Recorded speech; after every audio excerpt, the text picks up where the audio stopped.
हमने देखा कि ईसोफेगस में क्या होता है, जो बोलस है वो आगे की तरफ मूव करता है ड्यू टू पेरिस्टालसिस। अब ये फाइनली क्या होगा, हमारे पेट में, दैट मींस हमारे स्टोमक में या आमाशय में एंटर करेगा। स्टोमक में ढेर सारे पार्ट्स होते हैं। स्टोमक के अलग अलग रीजन को हम अलग अलग नाम से पुकारते हैं। फॉर एग्जांपल, अगर हम स्टोमक के इस वाले पोर्शन की बात करें तो इसे हम कहते हैं कार्डिया।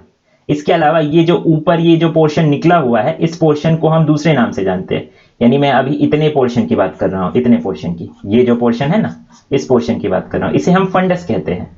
अब इस पोर्शन से यहां तक लगभग ये जो इंटायर रीजन तुम्हें दिखाई दे रहा है, ये इंटायर रीजन, ठीक है, इसे हम बॉडी कहते हैं। और जो फाइनल पोर्शन है तुम्हारे स्टोमक का, इसे हम पाइलोरस कहते हैं।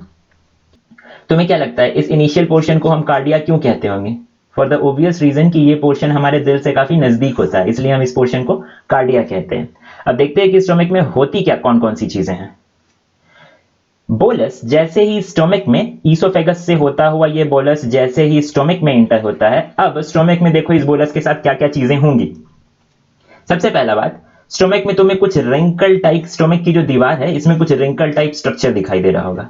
इस रिंकल टाइप स्ट्रक्चर को हम कहते हैं रूजे। रूजे का काम होता है, ये मसल्स होती है जो कि खाने को उठा उठा के पटकती है, एक वॉशिंग मशीन की तरह काफी हिलाती डुलाती है, ताकि ये जो बोलस है फर्दर टूटे इनटू स्मॉलर पीसेस, राइट। अब हम देखते हैं कि हमारे स्टोमक में कौन कौन से एंजाइम्स होते हैं। सबसे पहली बात कि स्टोमक में गैस्ट्रिक ग्लैंड्स होते हैं, गैस्ट्रिक ग्लैंड्स होते हैं, और इनका काम होता है एक खास तरह का जूस सिक्रेट करना, जिसे हम गैस्ट्रिक जूस कहते हैं। गैस्ट्रिक जूस, इस गैस्ट्रिक जूस में कई सारी चीजें होती है, चलो देखते हैं क्या क्या। नंबर 1, इस गैस्ट्रिक जूस में होता है हाइड्रोक्लोरिक एसिड। जी हाँ, हाइड्रोक्लोरिक एसिड, जो कि एक बहुत ही स्ट्रॉन्ग एसिड होता है, ये मेटल को भी गला सकता है। इसके अलावा इस गैस्ट्रिक जूस में होता है पेप्सिन, जो कि एक एंजाइम है और इसका काम होता है प्रोटीन को तोड़ना इनटू पेप्टाइड्स, प्रोटीन को पेप्टाइड्स में तोड़ना। ये काम कौन करता है? ये एंजाइम, जिसे हम पेप्सिन कहते हैं। अब प्रोटीन्स तो हम जानते हैं क्या है, long chain of amino acids. Peptide क्या है? पेप्टाइड भी चेन ऑफ अमीनो एसिड ही है, लेकिन ये उतना लंबा नहीं है, प्रोटीन जितना लंबा चेन नहीं है। यानी अमीनो एसिड के एक बड़े चेन को छोटे छोटे चेन्स में तोड़ना। अमीनो एसिड के छोटे चेन्स को हम पेप्टाइड्स कहते हैं, वहीं अमीनो एसिड के बड़े चेन को हम प्रोटीन कहते हैं। इन दोनों के बीच कोई क्लियर कट बाउंड्री नहीं है कि इतना से अधिक अमीनो एसिड होगा तो हम प्रोटीन कहेंगे और इतना से कम अमीनो एसिड होगा तो हम पेप्टाइड कहेंगे। कोई क्लियर कट बाउंड्री नहीं है। यूजुअली जो छोटे मॉलिक्यूल्स होते हैं, यानी अगर कुछ अमीनो एसिड्स आपस में जुड़े हुए हैं तो हम उन्हें पेप्टाइड्स कहते हैं, और अगर बहुत ज्यादा अमीनो एसिड आपस में जुड़े हुए हैं तो हम उसे प्रोटीन कहते हैं। तो अमीनो एसिड के लंबे चेन को, जिसे हम प्रोटीन कहते हैं, उसे अमीनो एसिड के छोटे छोटे चेन्स में तोड़ना, जिन्हें हम पेप्टाइड्स कहते हैं, ये काम कौन करता है? पेप्सिन करता है। चलो थर्ड, अब इस गैस्ट्रिक जूस में और क्या होता है? इसके अलावा इस गैस्ट्रिक जूस में होता है लाइपेज, और इसे हम कहेंगे गैस्ट्रिक लाइपेज। याद रखना, इसे हम गैस्ट्रिक लाइपेज कहेंगे। क्यों? क्योंकि लाइपेज हमारे मुंह में भी होता है, उसे हम सलाइवरी लाइपेज कहते हैं। क्लियर? क्योंकि वो हमारे सलाइवा में प्रेजेंट होता है। ये लाइपेज हमारे गैस्ट्रिक जूस में प्रेजेंट होता है, इसलिए इसे हम गैस्ट्रिक लाइपेज कहते हैं। लाइपेज का काम अगेन सेम है, लिपिड्स को फैटी एसिड और ग्लिसरॉल में तोड़ना, यानी लिपिड को डाइजेस्ट करने का काम लाइपेज करते हैं। ये भी एक तरह के एंजाइम होते हैं। कौन? लाइपेज। और इनका काम होता है हमारे फूड में मौजूद लिपिड्स को फैटी एसिड और ग्लिसरॉल यूनिट्स में तोड़ना। पेप्सिन का काम क्या होता है? अमीनो एसिड के लंबे लंबे चेन्स, जिन्हें हम प्रोटीन कहते हैं, उन्हें अमीनो एसिड के छोटे छोटे चेन्स, जिन्हें हम पेप्टाइड्स कहते हैं, इनमें तोड़ना। ये काम होता है पेप्सिन का। और हाइड्रोक्लोरिक एसिड का कुछ पर्पस होता है। पहला पर्पस, अगर तुम्हारे खाने में कोई भी माइक्रोब अभी भी बचा हुआ है जो तुम्हारे लिए हार्मफुल हो, तो ये एसिड उसे मार देता है। दूसरा, जिस तरह से हमने देखा कि हमारे मुंह में सलाइवा सेक्रेट किया जा रहा था और सलाइवा में मौजूद एंजाइम्स एक खास पीएच पे काम करते थे जो लगभग 6.8 था, उसी तरह से हमारे पेट में, यानी हमारे स्टोमक में जो एंजाइम सेक्रेट किए जाते हैं, that means I am talking about pepsin and lipase, pepsin and gastric lipase. ये दोनों एंजाइम्स भी एक खास पीएच पर ही काम करते हैं। स्पेशली पेप्सिन ये एंजाइम्स भी एक खास पीएच वैल्यू पर ही काम कर पाएंगे जो कि 2 होता है, यानी ये pH extremely acidic value show कर रहा है पीएच का। अगर पीएच का वैल्यू 2 है यानी हम बहुत ही एसिडिक एनवायरनमेंट की बात कर रहे हैं, और इसलिए हमारे पेट को एक एसिडिक एनवायरनमेंट की जरूरत होती है। और ये एसिडिक एनवायरनमेंट कौन प्रोवाइड करता है? Hydrochloric acid.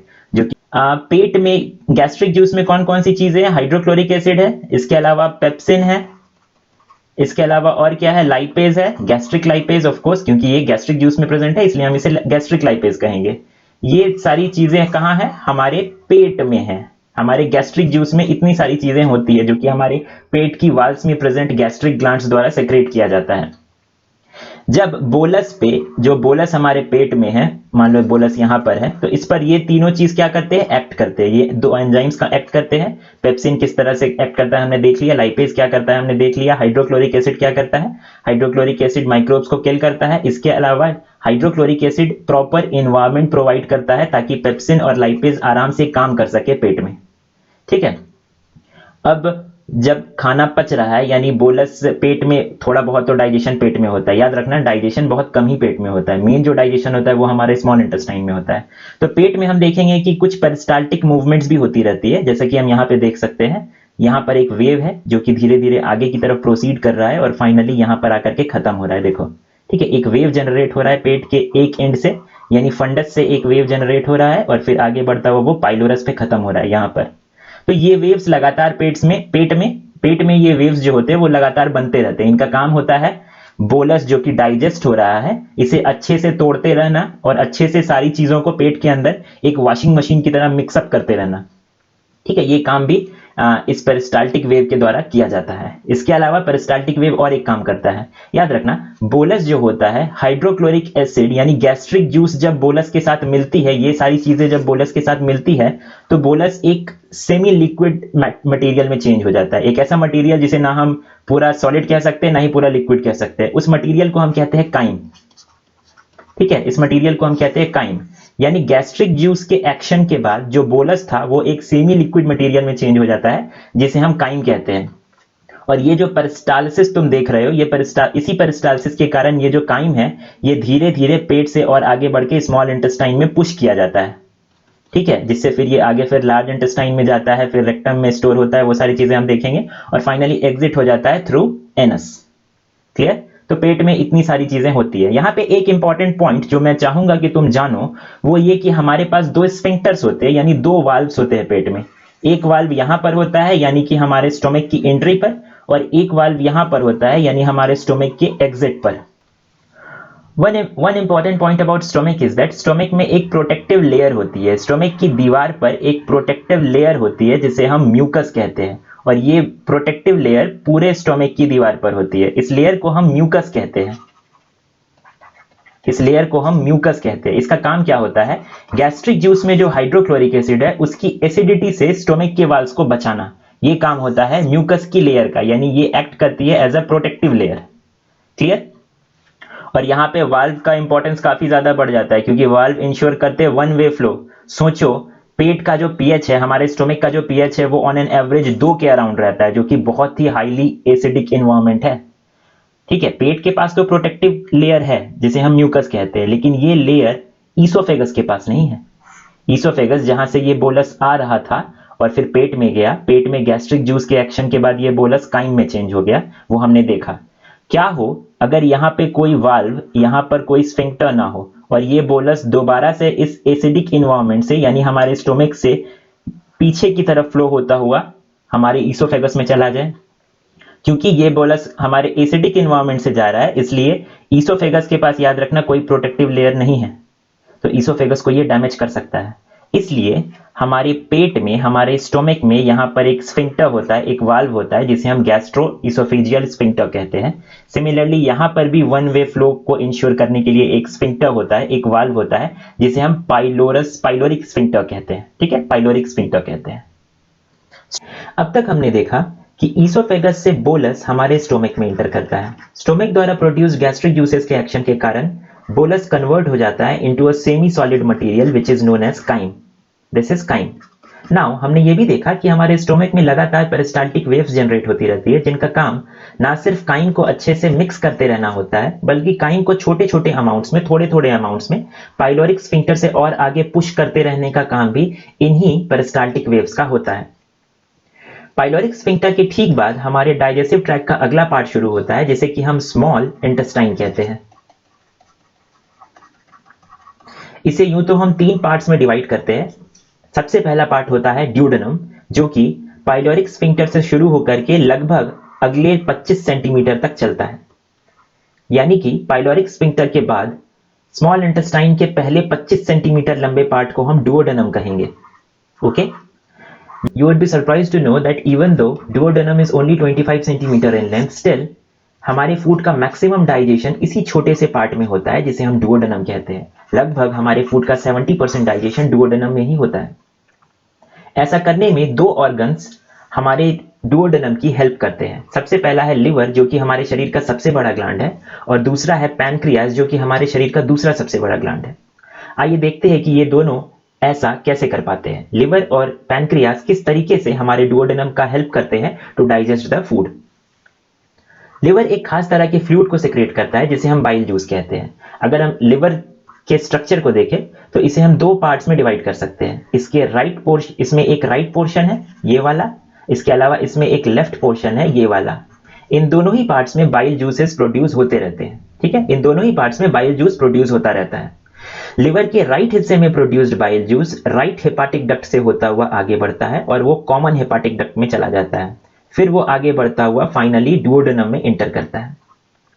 सिमिलरली लिवर के लेफ्ट पार्ट में प्रोड्यूस्ड